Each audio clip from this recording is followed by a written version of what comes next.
Let me start recording. Actually, that would also help, right? All right, hold on a second. Let me throw up the Twitch thing. Right. Okay, yeah, let's start this off. So, firstly, let's start with introduction. Any of you want to go first, or should I go first? Why don't you go first? Wow. Agreed. No pressure there. Right. I am Zaffageek. For those of you who don't know, I'm on Twitch. I am on YouTube as well. Zaffageek, just normal Zaffageek on YouTube. As you can see in the Twitter name down below. And I play games. This week we'll get into what I've been playing and what I've been streaming. But that's essentially that. I play games, and as a part-time thing at the moment, people support me. Hint, hint, nudge, nudge. And yeah, let's go with the more known guy. If you're a follower on my YouTube channel, Slabwrangle. I'm pointing that way, but he's actually that way on the camera. Slabwrangle. Hello, people. Yes, I'm pretty much in nearly all your videos that you do. Well, not all of them. A lot of them. A lot of them. And yeah, we've got a series running. 2 series running on YouTube. Oh yes. There's the Minecraft thing, and there's the Terraria thing. Yes. And there were a few iterations before that. Quite a few. Mm-hmm. And yeah, that's what we do. Oh, that's cool, man. It's Minecraft and Terraria. Terraria patch 1.3 is out. Yes. Better check that out. Yes. We That's should gonna. be doing that really shortly. We should be recording that for you really shortly. For me, like 7 hours from now. And then we go over to Jordan, which is he's down there on the camera. I'm right over here. Hey guys, Yes. how's it going?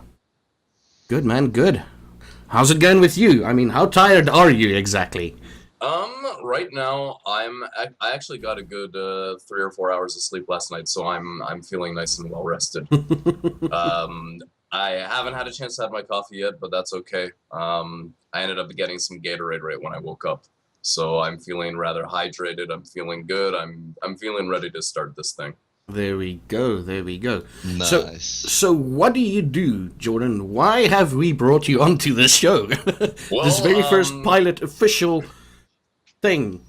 I can make a guess as to why I got brought onto this. So I'm gonna hazard that the It's guess his has amazing something beard. to do with. It's the beard. It's the beard. Yes, That's it. That's the beard. It's it. The only reason we brought you on here. For the rest, I should be just doing this, Yeah. and just I can be the talking beard. Exactly. Yeah. Okay. That works. That works. Ladies and gentlemen, we do the geeky thing here. We ramble about games essentially. That's why I started this. That's my original thing. We ramble about games and geeky stuff. So, back to you, Jordan. Again, why are you here? All right, so I was brought on probably as a geeky person, mostly because of my involvement with Waygeek and Alicon. Oh, Waygeek down there. Waygeek is right down there. All right. It's actually for you, it's that way? Okay, well, I'm gonna over in this general vicinity. There's something that indicates that Waygeek is one of the things that I've come up with. It's a website that's based out of South Korea. It enables, I don't want to say the underdog, but it enables people who are starting at a lower level of fame, so to speak, and enables them to. What we like to do is advertise them and allow them to get bigger and reach out to a larger audience. Mm. And then one of the things that Waygeek has kind of come up with is, along with some other community members here in Gwangju, South Korea, we made a convention, comic convention, geek convention, in our 3rd year now. It's called Alicon. It's named after the restaurant, kind of where it was first conceived. Mm-hmm. And so those are 2 things that I'm very involved with, to the point of, working 3 or 4 hours on each every day. I used to be an English teacher here, so juggling AliCon, Waygeek, and a full-time job became somewhat of a stressor. Yeah. But it's a labor of love as well for the community and for the people who benefit from Waygeek and the people who enjoy AliCon. What I did before doing those geeky things, I was a teacher here for 4 years. Mm-hmm. I taught at English immersion school, same one for the entire time that I was here in Korea. Cool. Really enjoyed that. It was a lot of fun.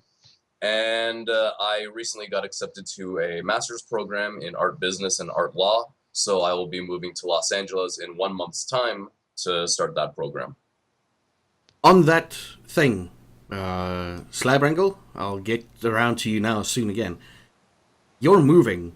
I am. Will we be seeing you at AliCon this No. year? I will not be at AliCon this year. Okay. My program starts September 5th. Mm-hmm. And since I'm going to be dumped right into the thick and thin of it, I unfortunately won't be able to make it to AliCon, although the organizing council, the other people that work with me, they will be informed of everything that needs to be done to keep it running smoothly for all participants. Okay, cool. So I don't need you anymore.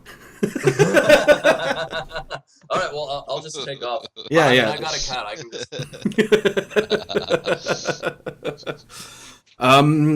Amaze Ducks from chats asking us Minecraft or Terraria. Slabwrangle, I guess you're better suited for that.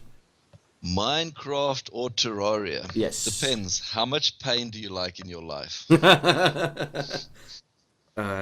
Well, we won't know until 30 seconds later, so we'll sort about that. Lots of pain, Minecraft, right? Yeah. Pretty much, yes. Reasonable amounts of pain, Terraria. Above average. Yeah. Above average, especially if you're playing hardcore mode. Cool. So, wow, we're gonna get it back to the Waygeek and AliCon side of things very shortly.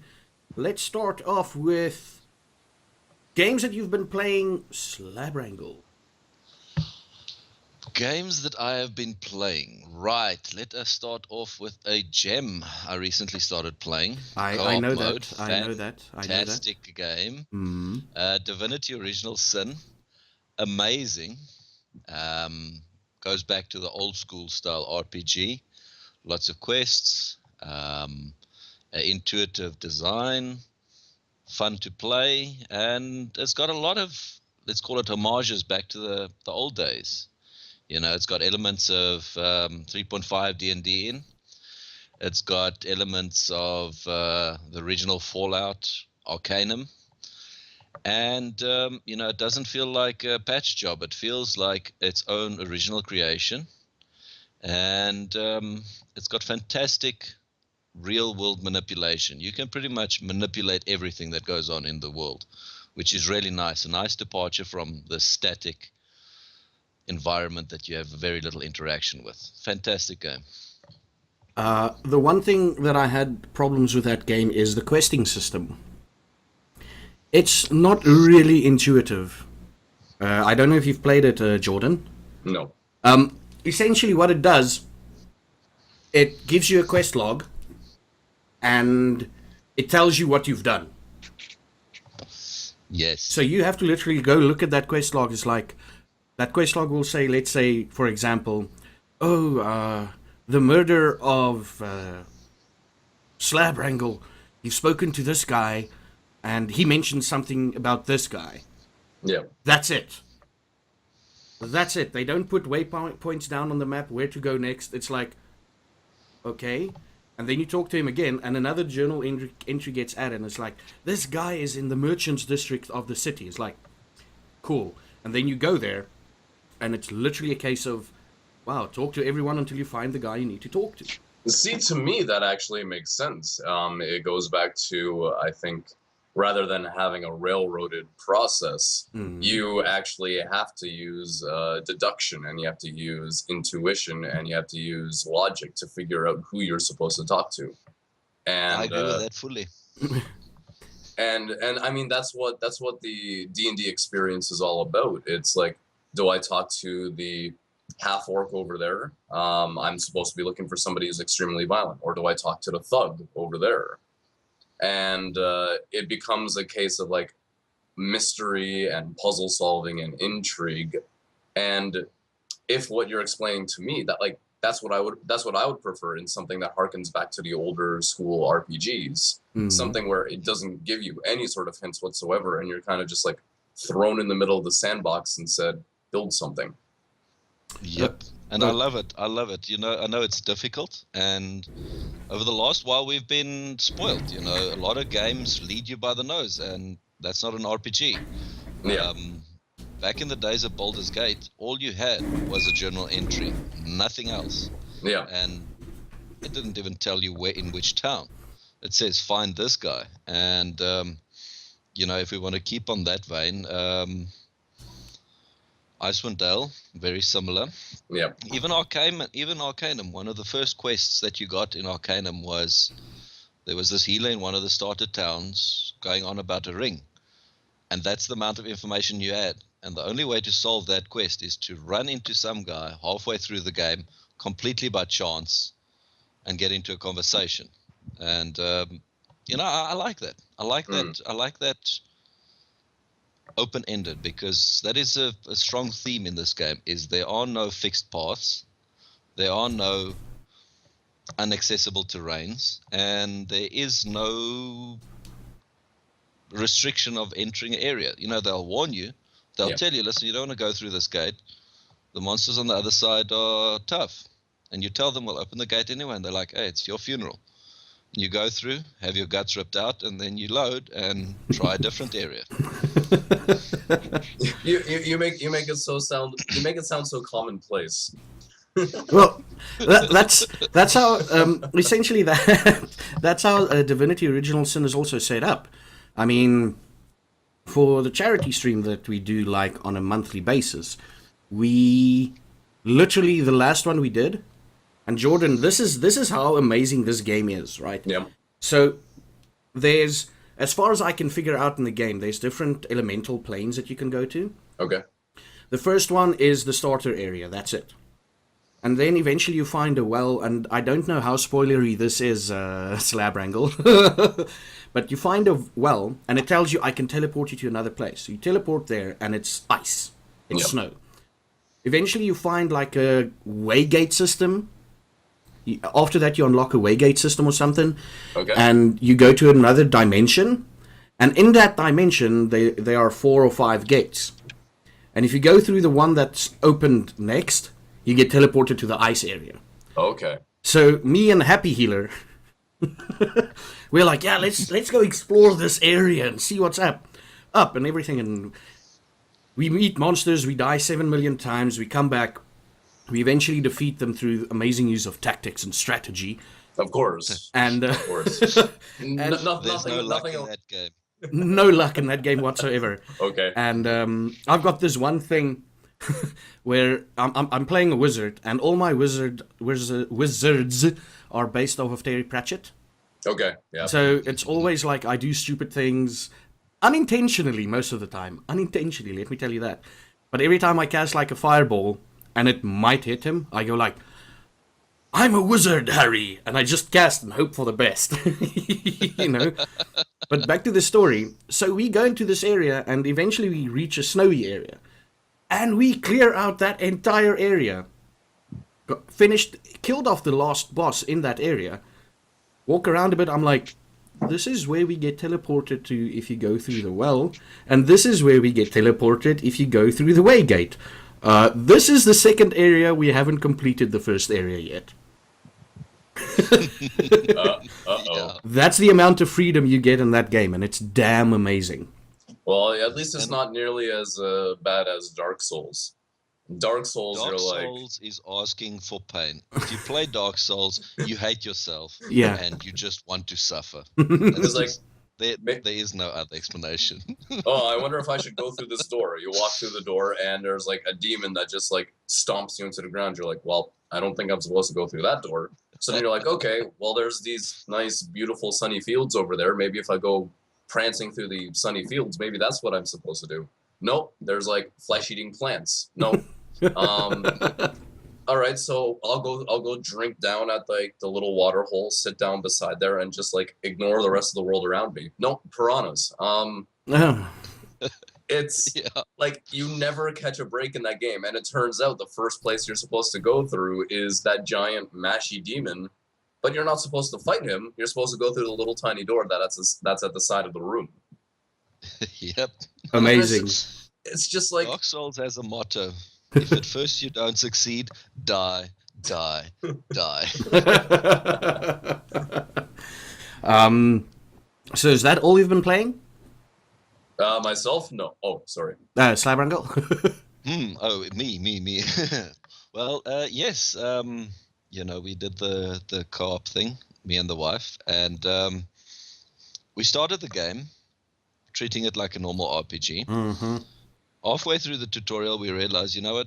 We don't have to take the box that we were placed into. This isn't your everyday RPG. Restarted, rolled new characters, completely changed all the stats around. We're unhappy with that. Rolled again, and we've now at least gotten characters that we half enjoy, and we're progressing slowly, but it's not an easy game. They don't try and make it easy. The fights aren't balanced. Every fight is a tactical thing. There's no steamroll, face roll through this. This is what I'm doing this turn, this is what you're doing this turn, this is what the hireling's doing.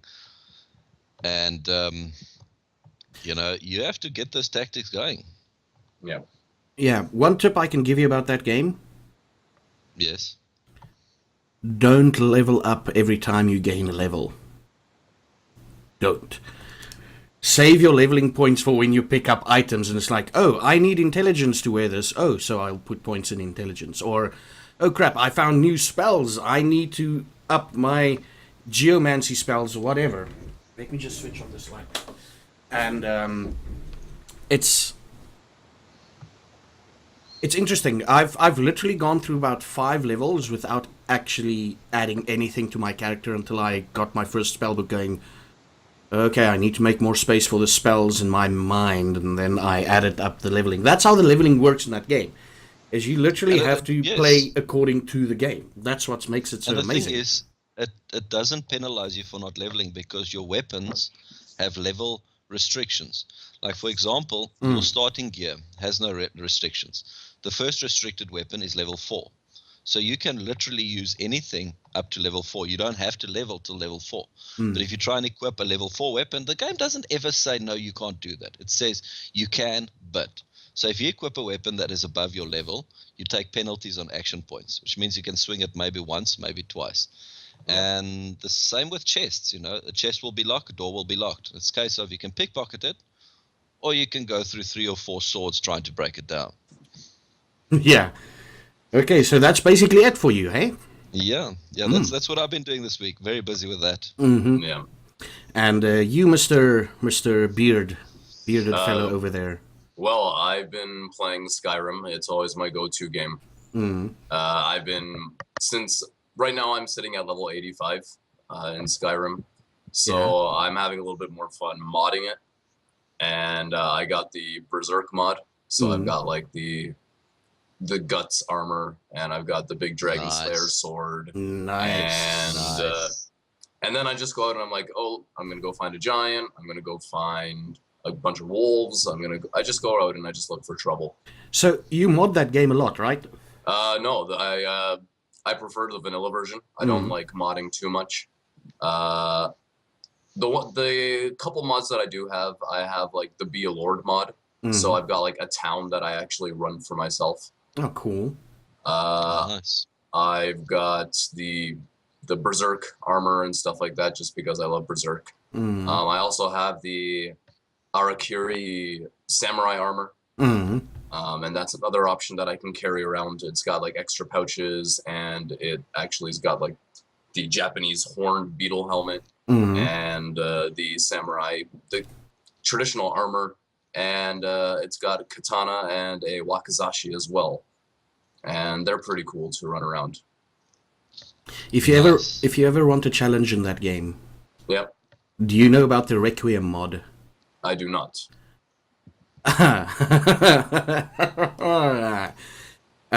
It's kind of like turning Skyrim into Dark Souls. Okay. You skills are totally revamped, and they Okay. don't go, this is an ice spell, and this it does so much damage. They go, Hmm. this is what you cast, and that's all they tell you about the spell. And it's like, okay, you don't know, like, they say shards of ice comes out of your hand. You Yeah. don't know if it's a conal attack, you don't know if it's a targeted attack. You pick up a weapon. This is a sword. Okay, it's a sword. You don't know what it does until you've played with it a bit, and then figure out its strengths and whatever. Okay. One of my friends is like, yeah, he hates himself. He's also a huge Skyrim fan, but he's like, man, I'm level 10 in Skyrim. It's amazing. And I'm like, Yeah. level 10? What the hell? He's like, no, I'm playing the Requiem mod. And I just look at him, I'm like, yes, I understand. I understand completely. You've Yeah. made it to level 10. That's an achievement. You, sir, are You know- worthy of all respect. Yeah. But talking about Skyrim and the Elder Scrolls games in general, Yeah. is I've been an Elder Scrolls follower since the days of Arena, the very first Elder Scrolls, and I've played them all. Arena, Daggerfall, Morrowind, Oblivion. Unfortunately, I haven't gotten into Skyrim yet enough. Okay. I know it's been out for a while, but I know some of it. And what I've loved always about the Elder Scrolls games is there is also no restriction on what you can be. You can build your class as you see fit. You can cast spells, wear armor, use swords. You can go anywhere. Yeah. And that, I think, is the reason why Elder Scrolls Online tanked. Because they kept that idea going, but it wasn't applied properly. You can build any character. It'll suck unless you build it this way. And it gives you the illusion of open world, but it is so modular, so fixed paths that it just didn't feel right, Okay. I think they could have done so much more. In fact, I actually think it should never have been an MMO in the first place. That was my opinion. All right. Skyrim has always been this prolific first-person, immersive, single-player game. That doesn't lend itself well to being a MMO because it's so Definitely not. focused on the protagonist. And a MMO can never be about a single character. Otherwise, what's the point of it being an MMO? So I think that's why, in my opinion, it tanked. Okay. Yeah. Yeah. I agree with that completely. Yes. What else have you been doing this week? Tell us a bit more. Except Skyrim. Diablo 2. That's always my go-to game. It's my favorite game of all time besides Skyrim. Love Diablo 2. Yeah. Fantastic game. Playing through as the Necromancer. Mhm. Always go as Necromancer. I always go with the Poison Dagger and tons of summons. So when I go through and I face Baal, when I face Mephisto, when I face Diablo himself, it's always just send up a whole bunch of minions and then just kind of sneak up on them, stab them with that Poison Dagger, and then run away and put more things up. Yeah. I love that as well. Back in the days of Battle.net when it was still, I'm talking pre-patch 1.8. Yeah. I used to love the summoner, but I used to get kicked all the time because as soon as your zombie count or your skeleton count or whatever gets to a certain point, you lag everybody out. Yeah. They get pissed off. They kick you. Yeah, and this was during the days of like what ISDN connections in South Africa. Dial-up. Dial-up. Oh, everybody loves dial-up. Oh. Uh, Dial-up. Holy crap. Okay, and Diablo 2, yes. And what else? And then Alicon and Waygeek stuff. Getting articles up, getting promotion. We opened up Alicon registration on July 1st. Oh crap! I need to register. You signed up. I saw you on the application form. I think you just have to pay. You have to send your money in. Oh, the only time I've signed up was last year. All right. Let me actually go look at this because this is a little bit spooky because I could have sworn I saw your name on the form. So I'm gonna give that a look. Okay. And while he does that, I have been playing a lot of Prison Architect. Awesome. And it's a sim management game. That's it. It kills me. I hate myself. I hate my prisoners. I want to kill all of them, but I can't. I need to keep them happy. I need to keep them well fed. Well fed. Why do you have to keep prisoners happy? Isn't that If they're not happy, they riot, and then if they riot, they screw up your prison. And if your prison have a certain amount of rioting prisoners, and it continues on for more than 5 hours or something, the prison warden phones you like, hey, you need to sort this out within the next 2 hours, otherwise the government will take over. It's like, okay, cool, I'll sort it out. And you need to keep them happy. Hello, Slash. You need to keep them happy, and you need to keep them educated, well fed, relaxed. You need to keep their comfort levels up. I'm saying there's like, damn, prisons are more complicated than I thought, right? Yeah, but it's fun. It's a huge time sink. Well worth the $20 I spent on it. Wait, no, I got it on sale. Well worth the $15 I spent on it. And other than that, I've been streaming. Yeah. Fallout 1 and 2. Oh. I have finished Legend games. Yes, I finished Fallout 1 last week Saturday, I think, or 2 weeks ago. And then Fallout 2 I finished last night.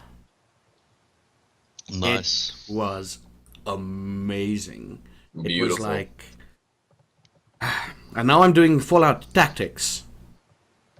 I'm thinking like one mission in Fallout Tactics might take 2-3 days to stream. Yeah. Easy. Yeah. So yeah, that's a thing. I'll have to keep the people entertained. Maybe do a song request system while playing this game, because I'm sitting here like, holy crap, this might actually get boring for the viewers to watch. Much like this podcast, actually. I'm burning myself here. Come on. But the beards make it cool. That's right. So we've been dancing around this for quite some time. Mm-hmm. For the rest of us in the less developed world, what is Alicon? Yeah. Let's start there. All right. Alicon, it was born, conceived in a. I like how I'm using the child pregnancy terms for this. It was first conceived in the First Alleyway, which is a Western style restaurant here in Gwangju. Mm-hmm. And it was a group of friends. We were just like, you know what? We should have a board game. Kind of just like people gathering together, have some board games sometime in September, because we had just finished International Tabletop Day in 2013. We had about probably 20 to 25 people there, just really enjoying the board games. Jen Lee, who is an artist here, she just kind of did some game portraits and such there. And it was really just a good time. And following that, we were just kind of sitting down at a table, relaxing, enjoying a few beers. And we thought we should do something like this in September again. Another board game day where, Jen is drawing some art. And that's basically all it started off as. And so we created the event on Facebook. And we created it expecting another 20 to 25 people. But we got a response of 40 people. 40 people were like, yeah, we're interested in the next one. Yeah, just we'll come on down too. And then we started thinking, and I had this idea, maybe if we introduce, cosplay, invite people to wear costumes to the alleyway. And so we introduced the costume element, the cosplay contest.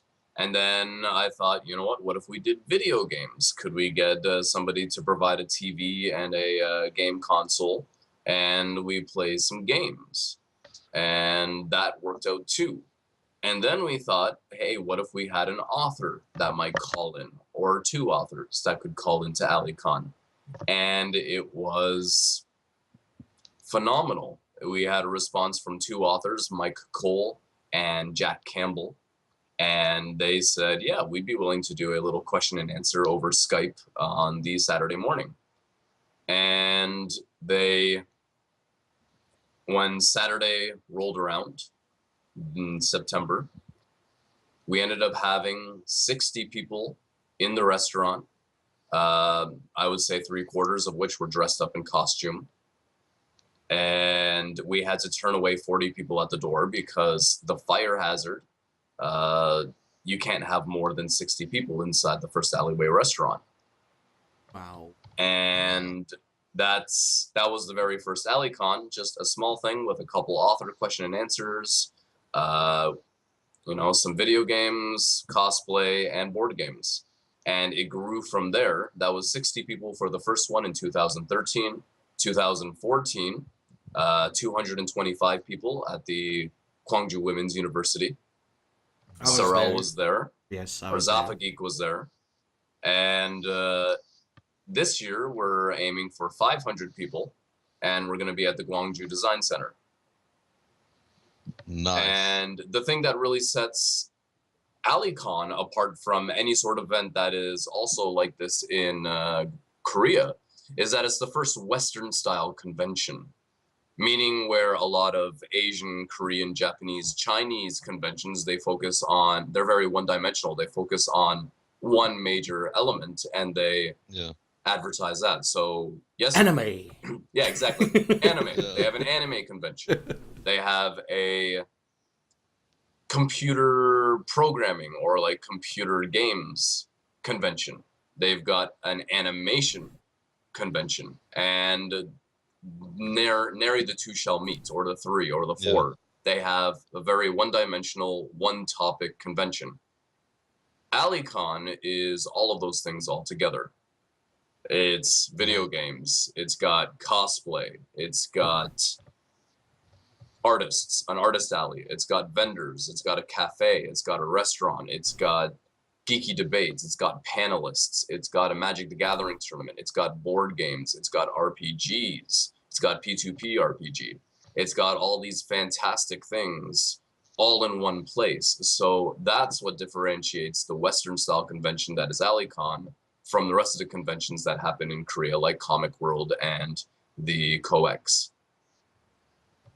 Wow. That is awesome. That is really cool. So it's the first official, and probably the only official, convention, a Western-style convention, right? It is. We will be registering it with the government next year.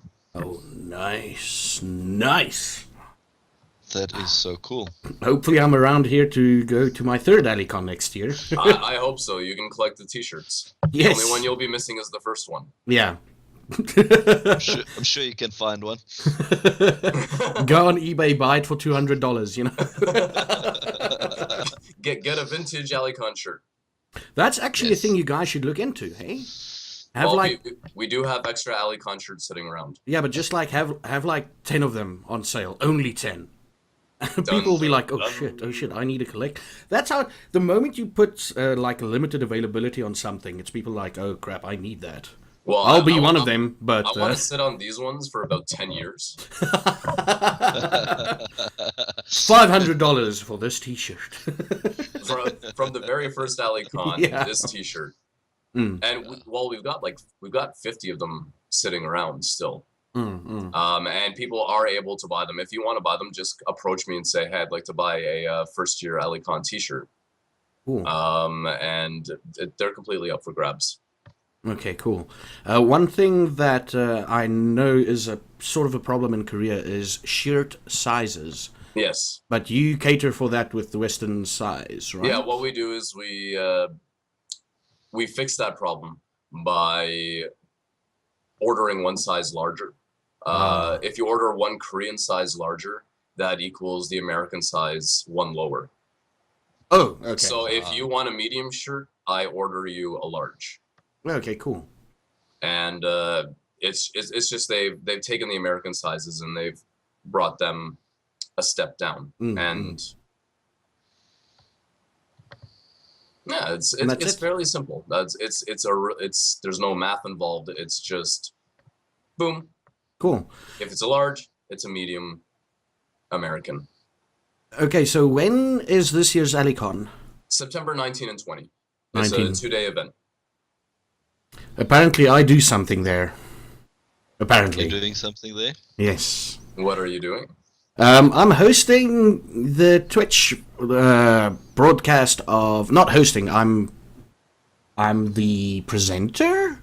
The if you will. The MC. The MC for MC. the Twitch broadcast of the P2P RPG, which we'll talk about with Mr. Billette. Am I saying that right? Yes, Mr. Billette, yes. Which we'll talk about with Mr. Billette in the coming week or two, maybe next 2 weeks or the next RambleCast. Yeah, so I'm going to be doing that. Still don't know exactly what's going to happen. I'm still waiting for everybody and everything to be organized before they come back to me. Yeah. I'm pretty damn lazy when it comes to the crap like this. Well, I mean, like, we can just call you MCZG. Mm. MCCG. Mm. That'll work. That works. And if any of you want to do a meet and greet, I sound like such a fucking famous guy now. And I swore, damn it. But yeah, I'll be at the AliCon this year. Yeah, we will advertise that. I mean, Sitting in the corner, drinking... Sitting at the restaurant across the street, drinking beer, and popping in randomly without beer in my hand, going, hello, and then I'll go back to the restaurant.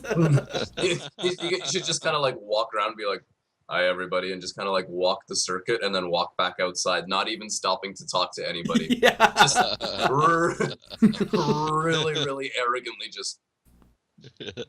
Okay, everybody, I'm here. You can all relax now. Everything's gonna be fine. don't even address them. Just walk in waving and just walk out and sit. And if people talk to me, it's like, the Zaffageek thinks that you should take a photo of him, and the Zaffageek is The pleased with Zaffageek this. charges $50 per autograph.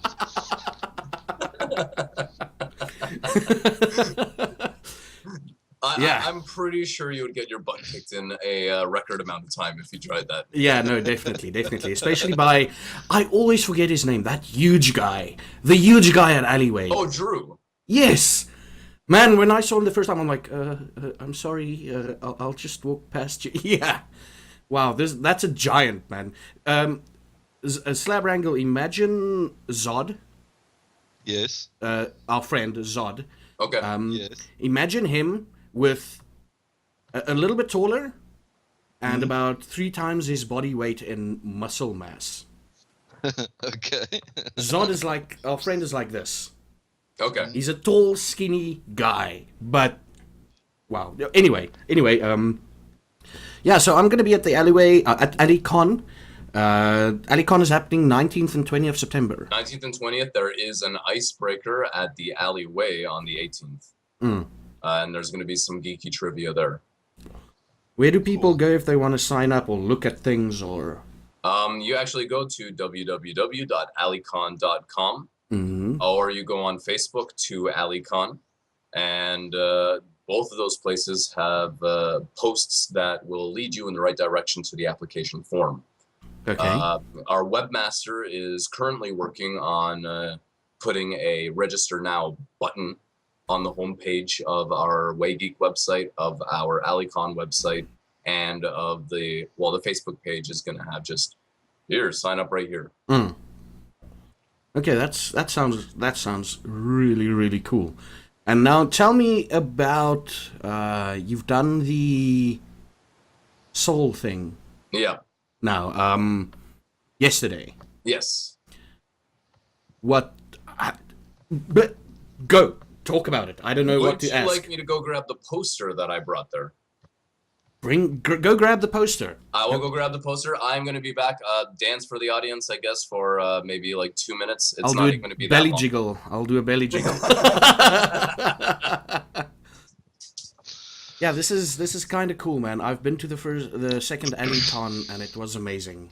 It was amazing, Slabwrangle. It sounds like an awesome event. It sounds like a really fun event. Right. While we're waiting, what about P2P RPG? A bit of detail on that. A bit of detail. It's a charity thing. I can't really talk much about it because, number one, I don't know anything, and number two, I don't think I'm allowed. yet. Oh, okay. I want to Super talk secret. to I want to talk to the main guy first about the P2P RPG, which you'll also join in. I think what I'm gonna do is I'm gonna get Jordan back if he has the time, and JJ Billette. Crap, I need to get the spelling right of that name too. Billett. Yes, Double and L double T. and we'll do like a 4-person RambleCast with the two guests, Billette and Mr. Jordan. Yeah, I'm really happy to do that. So, anyways, about this thing in Seoul, it was at the DDP, the Dongdaemun Plaza, Mm-hmm. and there were about 500 people there, all playing board games, RPGs, and such. Koreans. Koreans. Yeah, Koreans. Oh, Which is a huge thing because when a lot of people think about geeks living in South Korea, they think about StarCraft, lol. League of Legends, Counter-Strike, Street Fighter, Mm. and that's all you think about. You think about video games, and that's it. But what TRPG, the Tabletop Role-Playing Game Club in South Korea does, they've got members that are, in the hundreds, pushing, 1,000. And what was there was like maybe about half of what are actually just in Seoul fans of tabletop and role-playing games. Mm-hmm. And you saw people playing D&D Next. You saw people playing Warhammer. You saw people playing other miniature-based games. D&D Miniatures made a comeback there, Yeah. which was really exciting for me to see because, I haven't seen D&D Miniatures on store shelves for a really long time. Mm-hmm. There were Yeah, people I thought they were play out of testing print. games. Oh, sorry? Last I heard, they went out of print 2001. Out of print, out of manufacture, really? Wow. That's the last I heard. So whatever D&D miniatures you want to find, the original, chainmail stuff Yeah. is, exclusive to eBay. All right. Oh, hello, Pop That Baby Maker. How are you doing? Ah, there we go. Anyways, so there were a good number of people there. A huge number of people, mostly Korean. There were maybe 5 foreigners that rolled through the entire day. Mm-hmm. And we had a Waygeek table, which we can see in this general direction. There's a logo somewhere there. Okay, just the exact opposite direction of you. So this way? Yes, yes. Okay, so Waygeek, that way. Over This there. general direction. It's on the screen with me. Mm-hmm. Find Waygeek yourself. We had 3 tables set up. They put us in the prime location, which was kind of amazing because then we had these posters set up, Mm-hmm.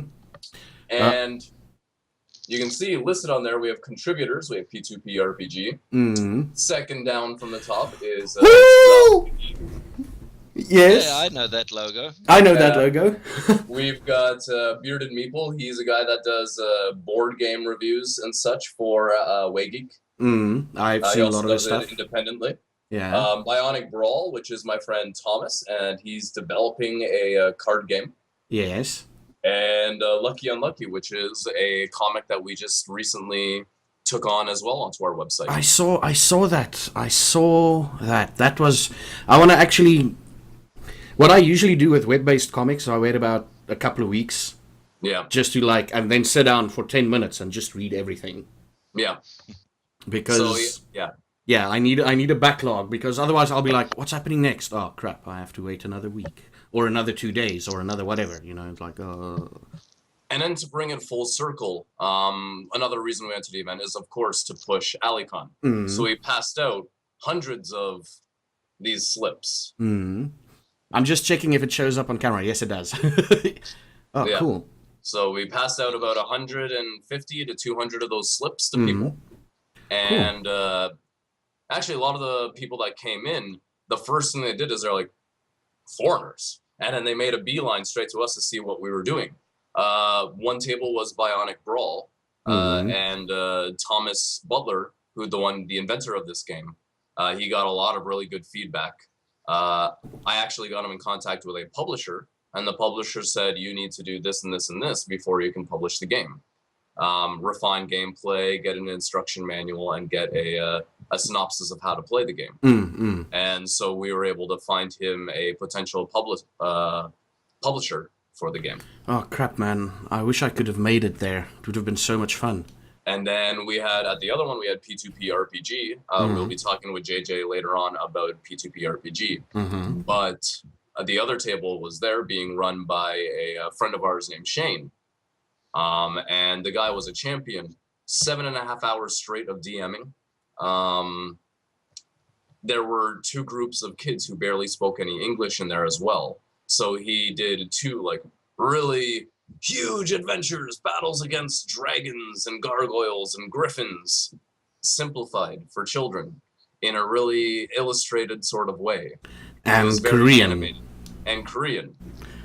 Wow. That is impressive. That is impressive. So, yeah, at the end of the day, he was wiped, and I don't blame him for that. And then I myself, I did a lot of like the just walking around, meeting, talking people's ears off, and also teaching people how to play Summoner Wars, which is a board game. It's cards played on a board. Think about chess mixed with Magic the Gathering. Okay. And I was teaching people how to play that game, and there were a lot of people that just were really interested in learning. And then I was also pushing the whole Waygeek and AliCon stuff. And then we had Thomas Buse there as well, nice Scottish guy, and he was more of just like the general help. He just ran around grabbing food when we needed it, grabbing water when we needed it, chatting people up, introducing AliCon and such. It was a wonderful, wonderful time. Very successful. People all over now, Korea, like it's actually branching out to the point where word of mouth has surpassed what Facebook has gotten. Wow. That's going to be amazing. Slash, I'm going to see you at AliCon, right? I'll wait for him to respond. Not forcing you or anything, but it will be cool if I can see you there. Wow, that sounds really amazing. And what can we expect from AliCon this year? If you're like, tell us the things that you're allowed to tell us. Well, what are you expecting? And I can tell you if that's going to be a part of it or not. Well, there's definitely going to be, I feel bad. Last year's AliCon, there's the comic book guy, the Learn Ryan Korean, Estrada. Mr. Estrada. Learn Korean in 15 minutes kind of guy. You can Google that. Learn Korean in 15 minutes. Yes. Yeah. That's a pretty popular damn thing.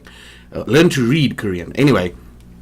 And I went down and I went to his talking thing where he talked about everything. And also a good friend of ours, the Coffee Man. Yeah.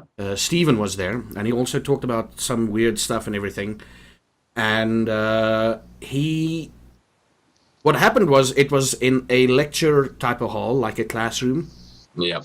And on some level, it's ingrained in me, whenever I enter a classroom, I need to sleep. So I'm sitting there, it's like 12 in the morning, I'm awake, and I'm sitting there, and I'm sitting third from the front, I'm like, shit, need to stay awake. I need to stay awake, this is kind of cool, I feel so bad because I think the guy thought that I was bored with it. It's like, no, it's a classroom setting. Whenever I enter a classroom and I have to learn something, it's like, this table is really comfortable. Thank you. Oh, Slash, that's really, really disappointing. We're sad to hear that.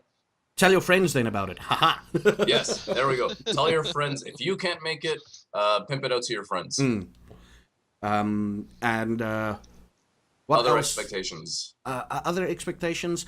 What Skype? Are you getting any Skype calls from people? No, we're not. All right, so I should probably explain that. Skype, last year we had big-time authors. We had Mike Cole back. We had Jack Campbell in. We had Robin Hobb. Her other name is Megan Lindholm. And she called in. She's she's got like 30 books to her name. Yeah, I've worked in the bookstore. When you say Robin Hobb, I'm like, holy crap, Robin Hobb, really? Yeah, we had her call in, and she's a really cool person to talk to. A lot of it really, really interesting, actually. And then we had the Double Clicks, which is a geek-themed band. Now, AliCon was a really busy event. It had a lot of things going on. Mm. Mike Cole, 6 people came. Mm. Jack Campbell, 4 people came. Ouch. Robin Hobb, 6 people came. Ow. Double Clicks, canceled because nobody was there. Shit. And so this year we are focusing on live panelists as opposed to Skype. Because if it's on Skype, people are not going to feel obligated to be there. But if somebody is there live and speaking, I think a lot more people would be interested to engage with a real person than a screen. Makes sense. I wouldn't be on one of the panels, by the way. I'll be the guy asking questions. Maybe next year we'll get you to do a panel. Yes, if my contract gets extended, I'm definitely going to.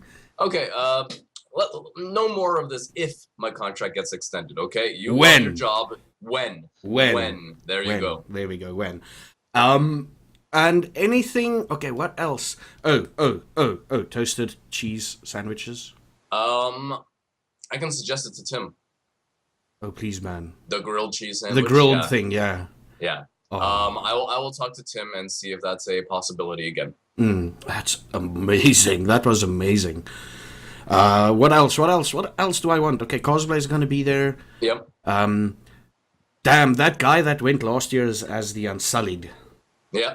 Rohan. Yeah. Yes. When I saw him, I'm like, okay, I'm not going to touch him. I'm not going to talk to him. He's going to kill me. He had that air around him. Yeah. And then when you hear him speak, it's like, he's British, right? No, he's American. American. And then when you hear him speak, it's like, oh, no, he's not that bad. He's friendly. He's really gentle giant. yeah. What else? I'm trying to think. Okay, no Skype. Oh, computer games, console games. There will be. All right, so to kind of answer your expectations, first, the cosplay, there will definitely be that there. There's going to be a cosplay contest again. I am disappointed I won't be able to attend as Ragnar Lothbrok again. Yeah, that was pretty damn amazing last year. And I'm disappointed about that. The video games, we're buying we have an Xbox One, and we have a PlayStation 4. The Xbox One, we're going to be running Witcher 3 the whole day. And anybody can just walk over, take control of the controller for a bit, and play through the campaign. Cool. And so it's just going to be like anybody can play. PlayStation 4, we're going to have a Mortal Kombat 10 competition. Nice. Okay. With the fatalities turned on. And so that's going to be rated an adult-only event. Because we don't want kids wandering in there and being like, ooh, look at the pretty game. Oh. Scarred for life. And we're probably going to end up doing the same thing for the Witcher 3 as well. Yes. Yeah, Witcher is not child friendly. I've heard somewhere that they've captured over 16 hours of mocap data for the sex scenes. Now, yes, over 16 hours. Now, this doesn't mean there's 16 hours of sex in the game. It's just basically there's 16 hours worth of data. So it's like, damn. I wanted to be Geralt, man. I'll be the body double.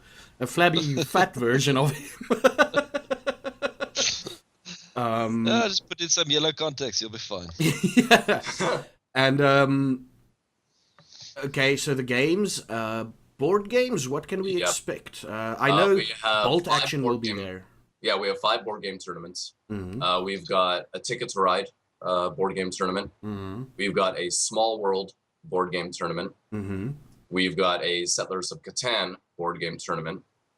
We've got a Dominion board game tournament. And we've got a Oh man, JJ's gonna kill me. Carcassonne board game. Nice, yes. And then we've also got tutorials. Tutorials are going to be for Pandemic, Dominion, and Small World.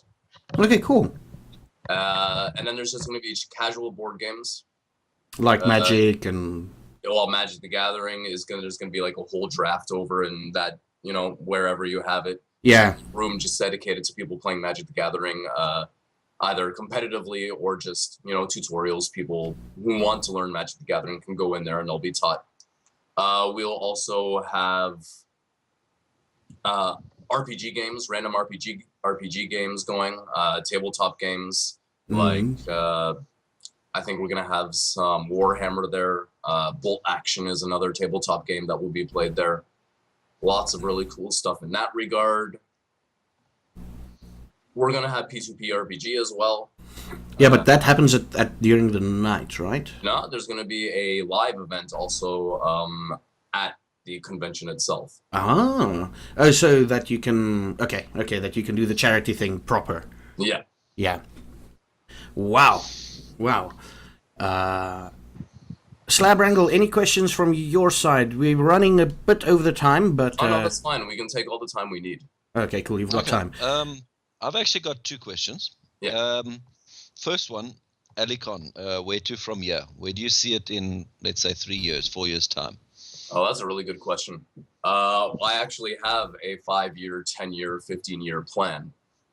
In 5 years, I would like to see it have graduated from a small event to a municipal government-sponsored event, which means the city hall would be sponsoring, and actually it'll be recognized as a tourism event for foreigners living in South Korea and for Koreans living in South Korea. I want it to be a tourism event. I want it to be something that bring people to Gwangju and that people recognize Gwangju as the geek capital of South Korea.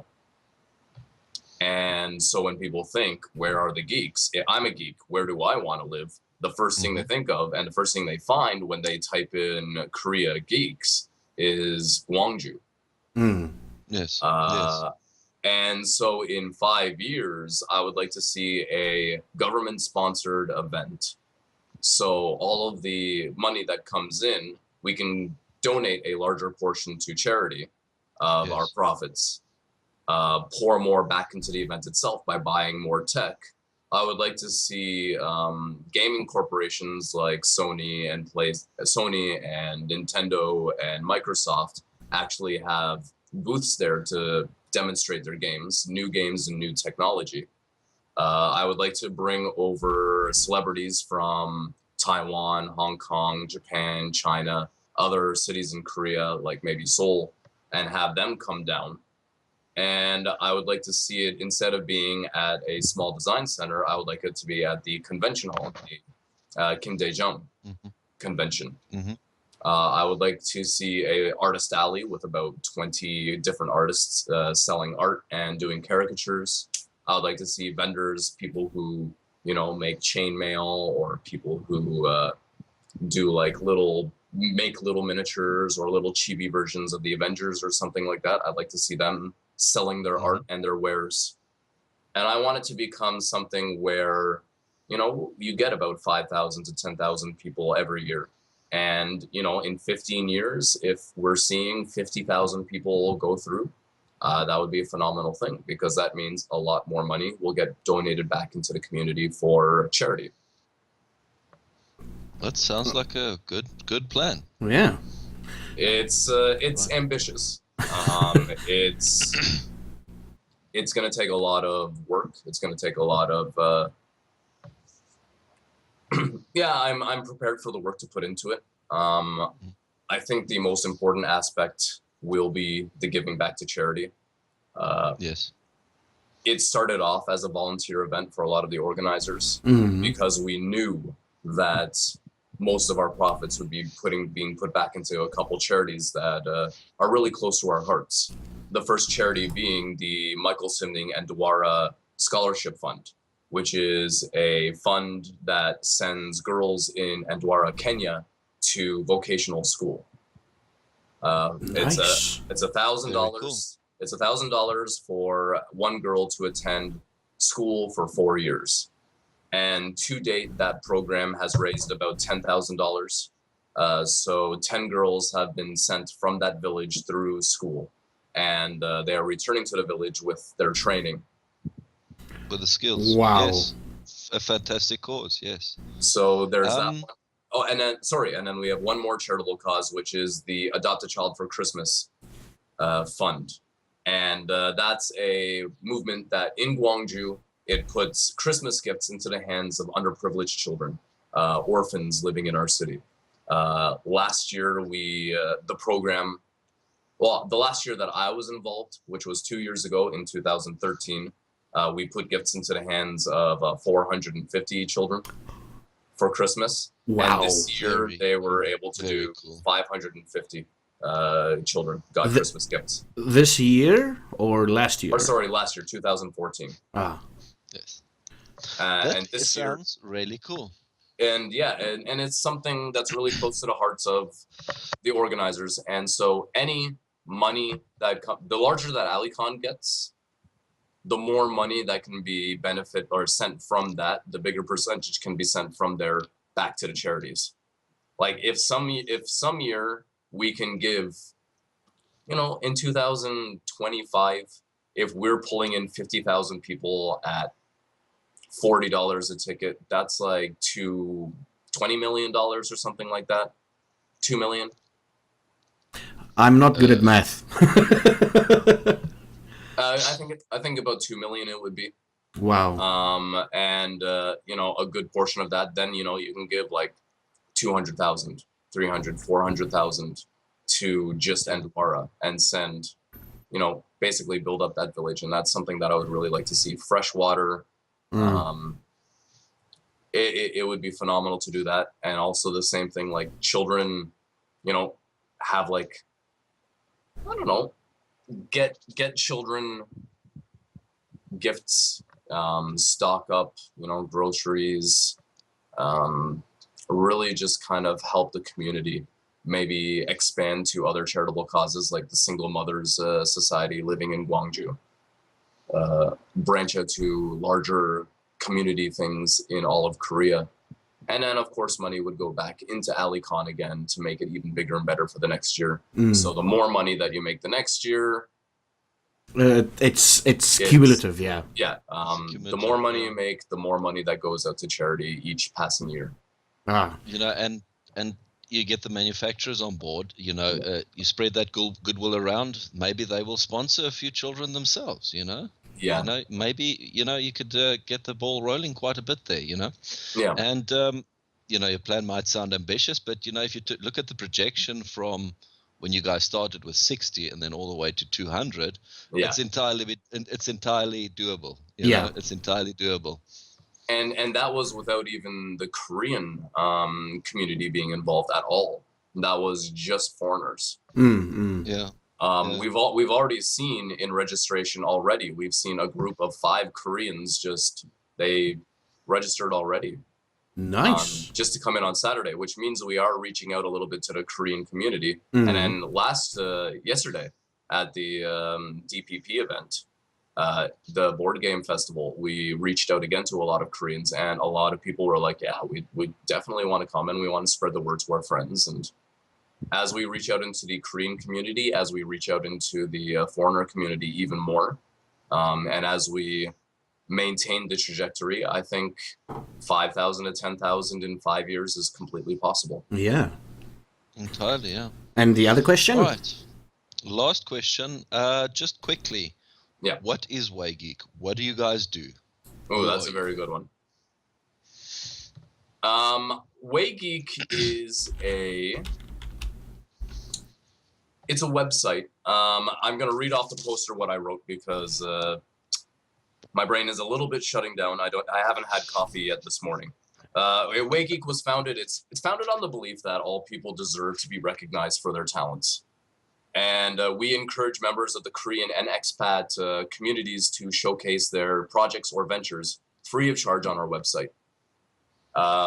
One thing that we want to do is Waygeek does have a small reach, but we are really forceful about pushing ourselves into the community and really just kind of pushing out our influence on other groups of people. And I would say that Waygeek aims to help the little guys become bigger. That's what it was with Zaffageek. I was talking with Zaffa a little bit, what was it, about a year ago? About your involvement with the website? Yeah, it was just when I started. Yeah, it's about a year ago. Jan Africa just started less than a year ago. Yeah. And we had sat down and we had been talking about Waygeek, about the website, and I was like, well, I've got this website. I'm looking for content. I'm looking to help people get a little bit bigger and kind of push their stuff out there. How would you feel about having, your videos be hosted on Waygeek? And Zaffageek, he agreed. I'm very grateful for the fact that he agreed to that. And we decided to carry that momentum forward to, take Zaffageek's ambition to become a bigger YouTube personality and push him out there by advertising his stuff. And we wanted to do the same, P2P RPG. We wanted to push that out into the community as well. We did that with P2RPG. Bearded Meeple, he contacted us. He's like, hey, I'd like to share my board game reviews on your website, and we agreed to that. Bionic Brawl, I approached him. I said, hey, look, I see that you're making a board game. Would you be willing for us to kind of spread the word, or would you be willing to have a blog section for your own game so people can know about it and we can push it out there? And then also Lucky Unlucky, which is a comic, we just got contacted by them as well to kind of work together where we'll cross promote. And I'm aggressive when it comes to advertising Waygeek and Alicon. Maybe obnoxiously so sometimes. On Facebook, I'll join a group and then I'll be like, spam with all this stuff. And in your face. But I don't do it to the degree where I think it annoys people. I do it to the degree where I just want people to be aware of Waygeek's patrons, so to speak. Our tenants, so to speak. Our contributors, and we really want to see our contributors take off on their own, and we just want Waygeek to be the vehicle that they jump on when they don't have the momentum themselves, and we want to help pull them forward. We want to be that jump start, but we don't want to keep them with us all the time. If they decide to stay with us the whole time, that's a different story. But we're never ever going to make them sign a contract to say, hey, you're stuck with Waygeek forever. If you grow too big for Waygeek and you feel like you're too big for Waygeek, we'll sadly see you go, but we'll gladly send you off as a, no longer a toddler, but a teenager. Let me tell you one thing, right? I'm gonna, for as long as possible, and it's going to be on the internet, and it's gonna be records, I'm gonna support Waygeek wherever I find myself in 15 years or wherever. I'm gonna support Waygeek to the fullest. That's my pledge. I mean, you guys, you came to me and you're like, okay, cool, this is what's happening. And like the first post, I looked at it, I'm like, he's making it kind of a bigger deal than I think it is, but okay, let's go with that. Yeah. And we've talked about this where I'm like, dude, you really, the amount of belief being poured or thrown my way, it's like, it's not uncomfortable, but it's like, it feels undeserving. And just off of that fact, I will support, listen internet, I will support Waygeek till the day that I'm bald, which is probably Okay, wait. Till the day that I'm old and grey and yelling at kids to get off the lawn. And then I'll yell at Twitch going, get off my channel. Get off my channel. Get off my channel, you damn kids. And then the kids will be like, why don't you just turn off your Twitch? Don't tell me what to do. I'm gonna play on Twitch anyways. Back in my day. Only it's gonna be like a digital display all the way around you, and you're gonna be like, Yeah. trying to manipulate Arthritis sitting and like, crap, I can't hit that. But at that point, it's probably gonna be controlled by your mind. Yeah, probably. Yeah. Then Alzheimer's will set in. What do I do? I cook some eggs. Yes. You're faced with a dragon. What do you do? Is the coffee on? Kettle cook. My grandfather had Alzheimer's, and as much as I hate to say that, he had some quotables. Yeah. And it, to me, you have to find the humor in it. You have to find the humor in it. If you don't find the humor in it, it's going to be a long haul. Yeah. It's devastating to watch, but finding the humor is really necessary. And that's what got our family through it. Anyways, don't want to take it onto a darker turn. Yes, don't go dark. Appreciate the support for Waygeek. Waygeek was always going to be loyal. Loyalty is the basis on which we operate. AliCon is loyal to its starting, like whoever was involved with us at the beginning. We're loyal to that.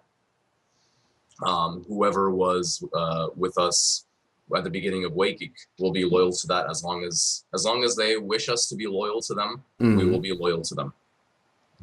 And they will always have a place on our website. Oh, that is fantastic. That is really fantastic. And it's nice that such a place exists. I mean, if you take a look at the way, how do I call it? Internet broadcasters. I guess that's a term. YouTube personalities. Yes, that's changed over the last while. I mean, you look at the guys that started out and that are such a big success. Yeah. And, it can be intimidating for new guys. How do you get your videos seen? Is it worth your time? Is it worth the money you're going to be spending on the gear? It's nice to know from somebody starting out that there's actually a place that'll help you grow into your own personality and to help you actually figure out, is this really something you want to do? Yeah.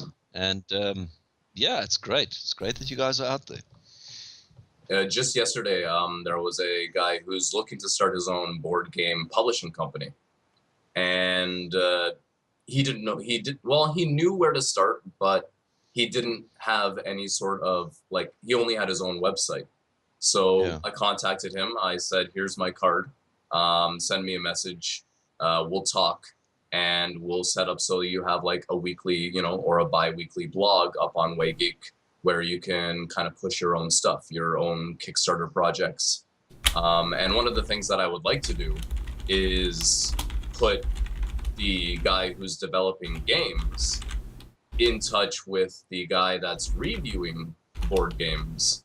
And I want to see a whole bunch of I want to see all this jumble of sharing and cross-promotion with each other. Yes. As well. And one of the things that we do is we have Illustrator of the Week, which is I go and I interview Korean illustrators, and we do one of them and we share their stuff. One of their works we share throughout the week. So a Monday, Tuesday, Wednesday, Thursday, Friday, each day of the week we showcase more of their work. And a few of them that have participated, we have actually been able to get them to do concept art for the Bionic Brawl. The guy who's doing the Bionic Brawl card game, he's able to actually, he's talking to one of the Korean illustrators to do the concept art. And so there's cross promotion there. Sam, who is the artist, does the art for Tom, and then Tom promotes Sam as an artist. Nice. And then That is so cool. We want to take that Bionic Brawl then, and we want to cross that over to the board game reviewer so he can do a YouTube thing about Bionic Brawl. And that will get more publicity, and so on and so forth until we've got a huge community of people helping each other. That is an awesome idea, yes. That is really cool, man. I'm looking forward to Alicon and Waygeek, and looking forward to having you on a couple of more of these RambleCasts, Well, actually. I would love to join as much as I can. I'll keep my 10 a.m. open as much as possible. Yeah, we should work on that time slot, though. Yeah. Because, for those of you who don't know, Slabwrangle. Slabwrangle, That's all right. it is 4 o'clock in the morning now in South Africa. Oh, man. Yes, it is. And we've got another recording in about 6 hours. 6 hours for you, yes. Wow. We've got another Minecraft and Terraria recording happening in about 6 hours. But before we end off the show, I just thought of something. Viewer questions is open, and while we wait for the viewers to ask their questions, we've already got one. So I'm just going to throw it out there, and then you guys think about it. Okay. What's your opinion on Splatoon? If you don't know what it is, don't just tell me and I'll explain to you. But that is the first question, and now I'm going to open it up to Jordan. All right. You're going to have to explain to me what Platoon is, or Splatoon is. yes. Splatoon. Yeah, same, same. Okay, so, but first, okay, Splatoon is a game with a very catchy theme song called "You're a Kid Now, You're a Squid Now, You're a Kid, You're a Squid, You're a Kid Now." Nintendo, please don't censor that on YouTube. Okay. And basically, it's like an arena shooter, but you paint the arena in your team's color. So it's basically paint by numbers kind of thing. And the more of the arena that's in your color at the end of the round, you win. Like, you're the winner then. It looks amazing.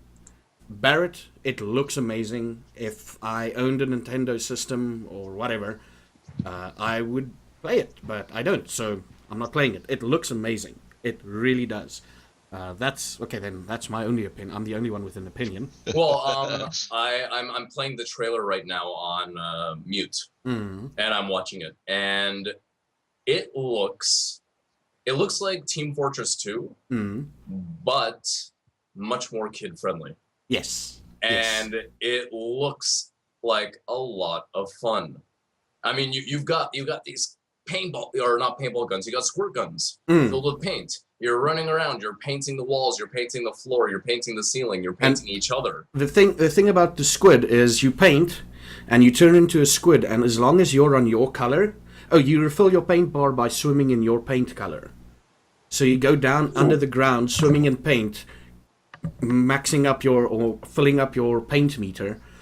Pop up the other side and spray the rest of the wall, and then pop into the wall to climb up the wall and whatever. So that sounds awesome. That sounds amazing. It actually does. You know, now that you've explained what it is, I did recently see a review on Zero Punctuation about it, and he was impressed. Yeah. So that says something. So here's the thing. I'm gonna do it with every RambleCast. Yeah. Is if you have a question about South Africa or for South Africans, Jordan, what would that question be? And if you need time, we'll try and talk about something else. Well, here's the thing: is if you've seen any of my posts, any of the things that I've shared from Waygeek on my kind of my publicity account, I actually love. I would love to visit South Africa. You've seen this. You've even commented on it. Zaffageek is like, wow, you seem to really love South Africa, or the idea of South Africa, or the ideal, the utopian South Korea or South Africa you have in mind. The South Africa all of us think about once. Yeah. But any questions, like random question? I mean, you can ask the. Oh, he's this way. Yeah, you can ask the true South African. He is in South Africa at the moment. Yeah. If you have anything to ask Well, him, the things for me that I'm gonna avoid more like the political and stuff like that, because that can set off rants that don't really, we don't have time for it. And Yeah. but one thing, I've got several friends that do live in South Africa as well, and they are of the European South African descent, and they have to live on compounds. Like they've got 7-foot walls, razor wire. They've got things like pieces of glass embedded in the top of the wall, and they've got people trying to break in on the regular.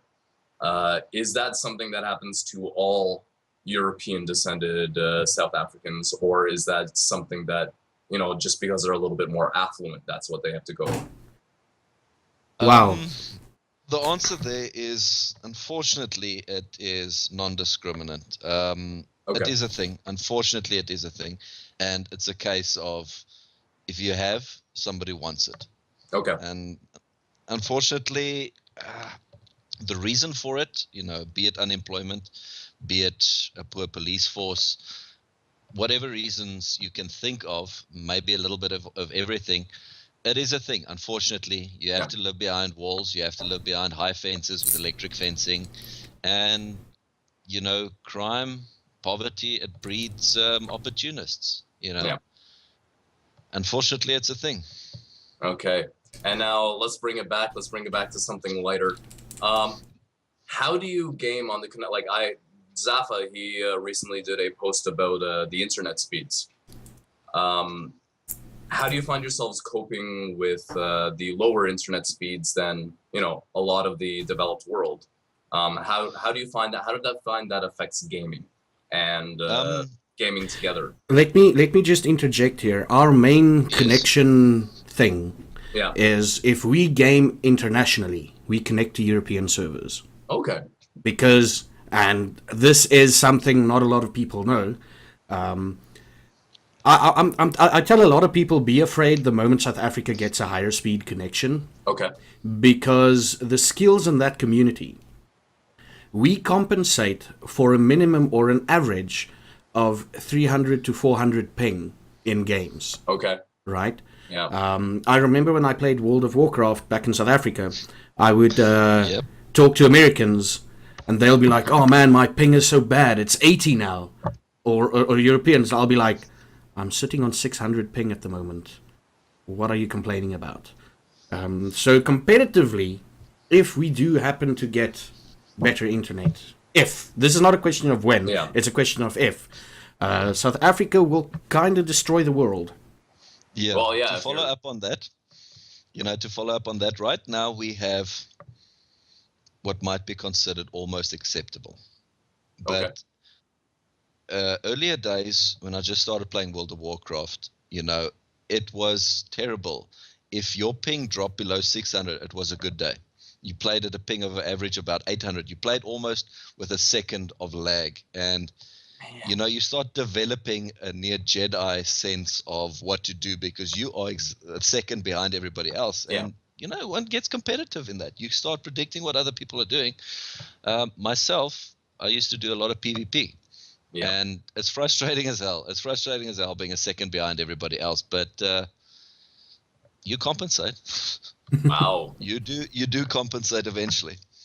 So you are going to see, you do believe that should South Africa catch up with the rest of the developed world with internet speeds, that they're going to be a force to be reckoned with?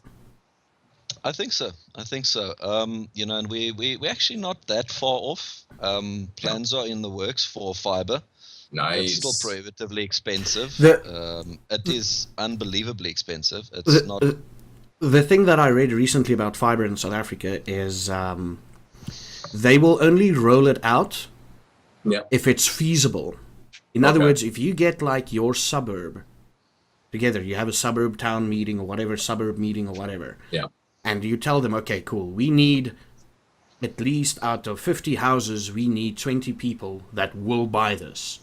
If we get that in there, then they'll roll it out. And it's literally a case of they'll roll it out within 3 months. That's actually a thing I'm going to talk to my father about, because he's part of like the community or the suburb thing. I don't know what you call it. The advisement community. Yeah, what do you call it? And I'm going to tell him, listen, if you can get this, if we can get like, I'm going to email the people and everything. If we can get everything, like if we can get like certain amount of people to agree to this, to actually buy this, then, and we get fiber, I'll go back to South Africa, continue my twitching there. Yeah. Because at the moment, the upload speeds is what's holding me back. Yeah. Yes, that is our big drawback. I mean, I've got a 4 meg line. It is advertised as a 4 meg line, and that is my download speed. My upload speed is a quarter of that, which is unbelievably slow. Yeah. You know, you can't do anything with that level of upload speed, you know.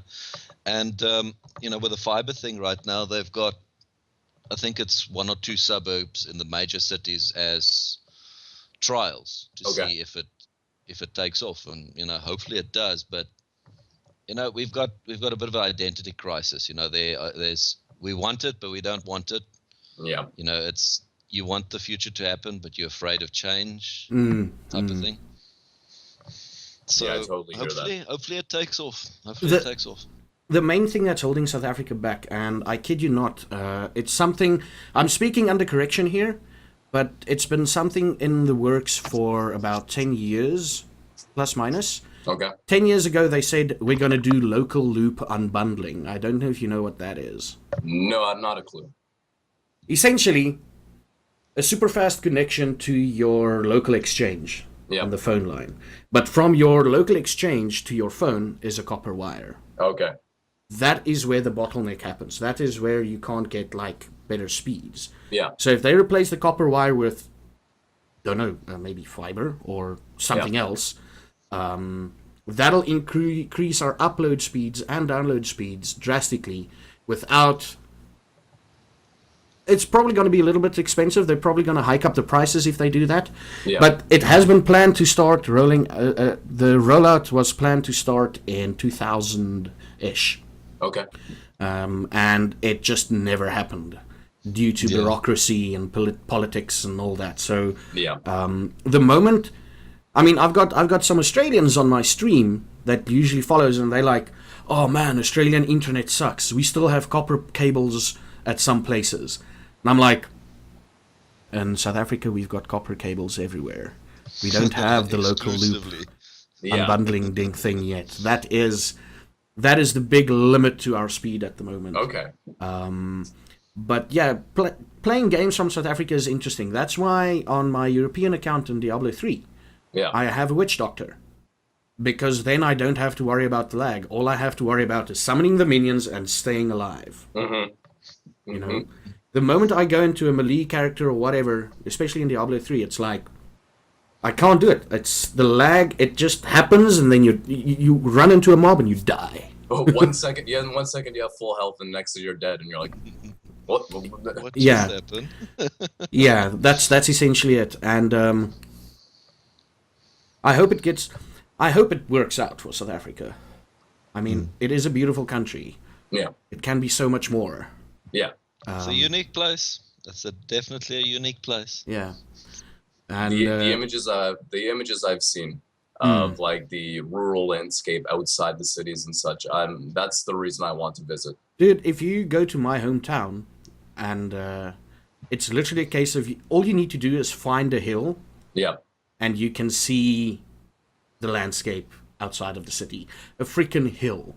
Yeah. And I'm not talking hills like hills here in Korea. I'm talking like hills, the Western meaning of a little hilltop. Yeah. In Bloemfontein, there's one place called Naval Hill. If you get on there, you see like beyond the city borders. Yeah. Near my place, there's another water tower type, reservoir type of thing. You get, just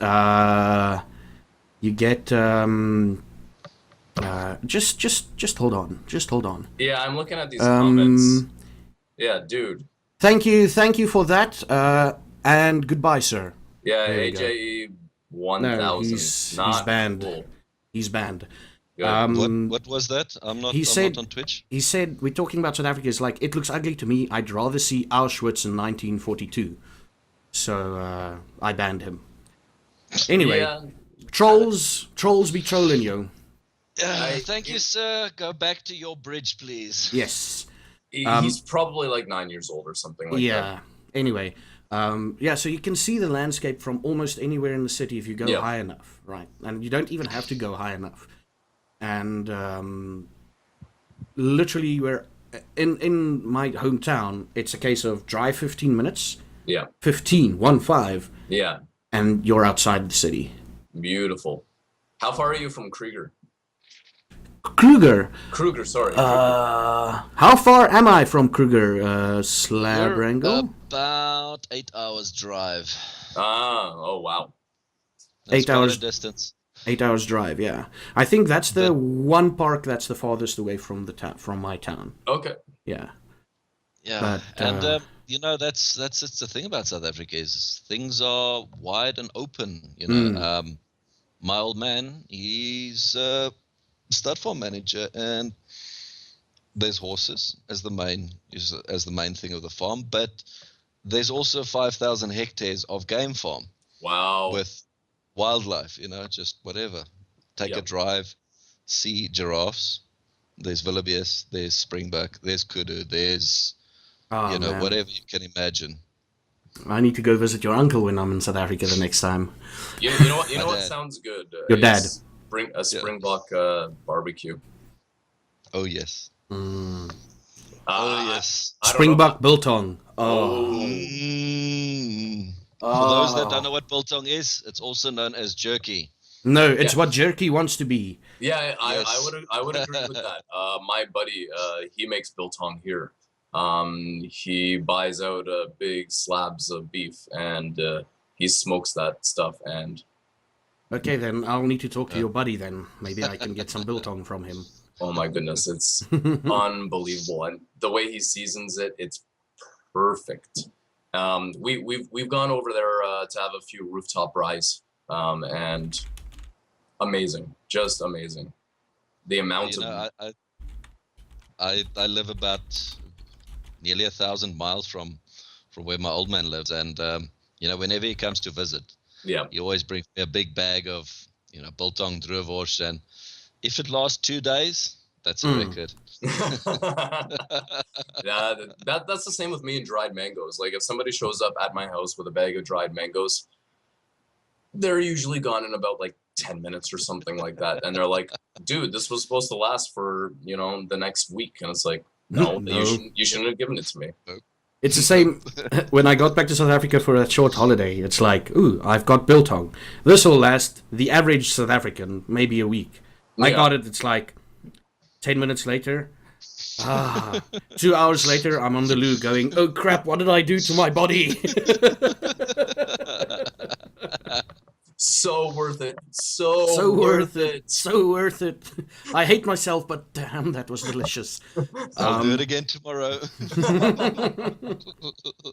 Yeah, that's the thing. Like when I move to LA in a month, it's going to be the exact same thing for me.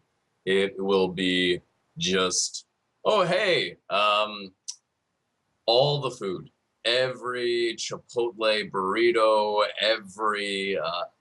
everything, every chicken wing, every grilled sausage, all that stuff, just shovel it into my mouth, and I'm willing to be out of commission for the next few weeks after that, just to enjoy just that sheer amount of Western delicacies again. Yeah. Because I honestly, for the past 4.5 years here, I've been sustaining on about the same 12 meals. Same here. I'm busy noticing a trend here. It's like beginning of the month it's pizza and chicken. Near the end of the month it's like noodles. Yeah. And then the school dinners, which usually is like 10 different meals, so it gets rotated. It's like, it would be cool to have something different. Yeah. I'd love to introduce meat to my system again. Yeah, that's a thing. Mm. But the only problem is that meat is uber expensive. Yeah. Chicken is the only cheap meat here. I've got lots of chicken sitting in my. Oh wow, Big Mike. He lives in Los Angeles. Yeah. That is very cool. Big Mike, whereabouts? Which area of Los Angeles do you live in? Then you give it about 30 seconds for Twitch to catch up. Okay. Yeah, so let's do a quick recap. Where do we find you and your stuff, Mr. Jordan, Mr. Beardman? Mr. Beardman, you will find my stuff at www.waygeek.net, and that's what this symbol is kind of representing. I'm gonna put in YouTube. I'm gonna put up like 2 different links to Waygeek and Alicon. Okay, so waygeek.net is kind of like the umbrella sort of website for a lot of the stuff that we've talked about. And then there's going to be www.alleycon.com. That's ALLEY.com. ALLEYcon.com. Yes, yeah, ALLEYcon.com. Yes. And Alleycon, you go to that website, you go to Waygeek, you will see buttons on there for register now.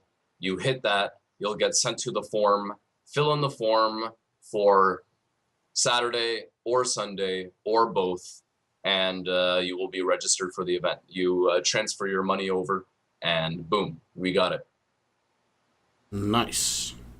And anything else you want to check out, we've got a Waygeek Facebook page. We've got an Alleycon Facebook page.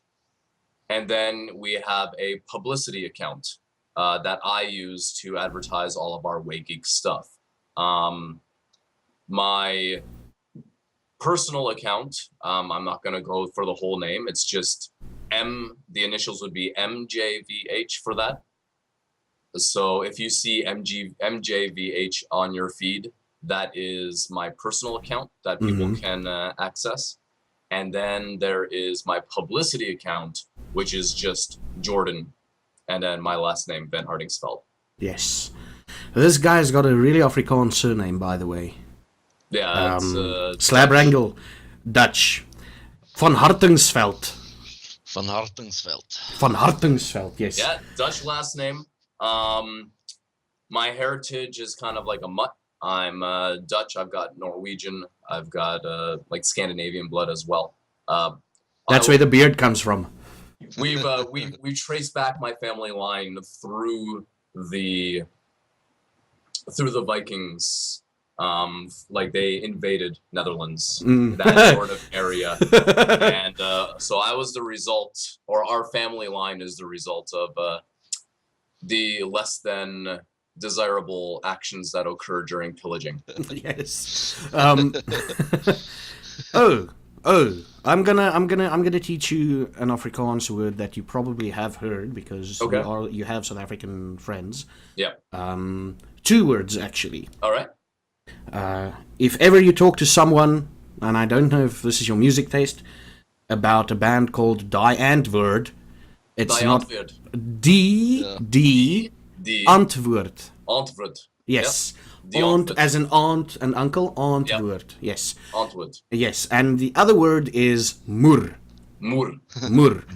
Which can be used like in a variety of forms. Yeah. Either when you say moerse, it's a big thing. You can say moer as an expletive, like moer, I'm angry, stuff like that. Do you guys have the phonetics in your language? Like the... Yes. Yeah. Yes, the phonetics. Yes, we do. Yeah. Lach. In Dutch, we got gezellig. Gezellig. Yes. Gezellig. Yes. Which you can't really translate into English. Because it's got no direct translation. Yeah, it doesn't. Yeah, it doesn't. It suggests home, hearth, coziness. Yes. Yes. Yeah. But you can't. That still doesn't encapsulate the entire term. It doesn't. No. Big Mike. He's from Watts, Los Angeles. That's awesome, man. Mm-hmm. I'm gonna be in the Claremont area. Just get in touch with me through Zaffageek, and maybe we can chat up or something like that. Sounds good. Yes, indeed. And keep on telling your friends about Zaffageek. The more people that watch, the better. This guy's awesome. He's got a good personality. He's shrinking off the screen. Don't let that demeanor fool you. He's a good guy. Tell your friends about him. Well, thanks for that bit of Embarrassment and confidence in me. Slabwrangle, Edification. Yes. Yeah. Big Whom Daddy, welcome, buddy, welcome. So where can we find you, Slabwrangle?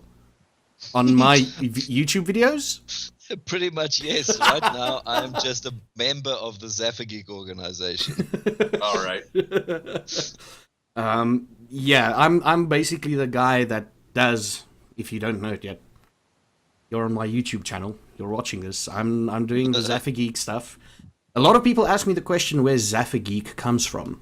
Now, the quick rundown of that is it's a slang term used by the British, referring to South Africans. Zaffas, yeah. Yeah, Zaffas, but it was an actual S instead of a Z. Yeah. And I'm like, Zaffageek, like, no, it's a bit too heavy on the tongue. Zaffageek, like, rolls off the tongue, and that's why I decided to go with that. Because I'm a South African and I'm a geek. I like it better. Yes. Also, there's a bit of Dutch in there. Zuid-Afrika. Yeah. Zuid-Afrika, yes. Z-A. Yes, Z-A. So, yeah, you can find me on Twitter at Zaffageek. Down below, you can see it right there. Right there. The people on Skype, Slabwrangle, it rolls off the beard better. Yes, indeed. Slabwrangle just sees me pointing down at nothing, but right there. That's my Twitter account. You can just do... Dude, you know what? Look. Zaffageek. You wanna? This is how I look without like a beard. Yeah, it feels strange, doesn't it? Oh, man, damn it. Yeah. Anyway, find me on YouTube. Also, Zaffageek. You can YouTube the name Zaffageek. And talking through the beard. That's gonna be a new thing. I'm gonna style my beard so it's covering up my mouth, and so you can talk through the beard. Okay, people.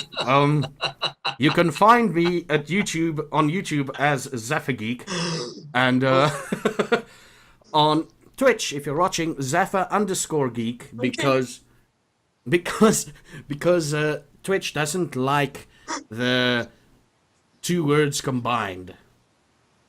The FAG part of the two words. Yeah. So it's Zaffa_geek. And thank you everybody for watching. What will I be doing today? We will be recording Minecraft and Terraria. I'll be playing a bit of Fallout Tactics about an hour from now. Maybe even shorter than that. Play a bit of Fallout Tactics if you want to join me on Twitch TV. And Slabwrangle is probably going to sleep now. Bedtime for me. Yeah, it's 5 o'clock, man. Damn, son. Yeah. Yes. And, yeah, thank you, everybody, for watching. Yes, thank you indeed. And until next time, you should have a beardly good one. A beardly good one. Stroke the beards, and we end the stream on that. Stroke the beards. Keep on stroking. I'm highlighting the button. And goodbye.